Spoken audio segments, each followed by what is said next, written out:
Oh, well, we're trained in verses. It's structure versus flexibility. It's big picture versus the details. It's employee focus versus organization.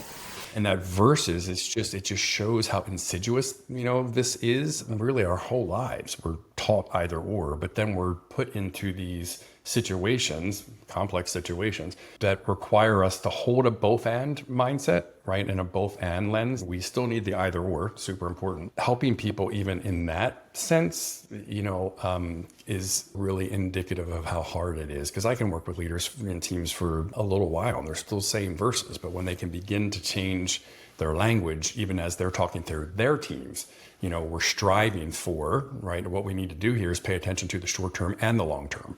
That's a completely different, like they're having different conversations then. For us, even if we say, global and local, it still keeps them separate as opposed to saying, how do we have a global, local, mindset, right? Or how do we have a challenge support approach?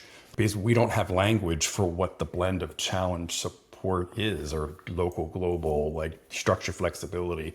And so the closest we can do is connect the two words to tell, to ask people the question.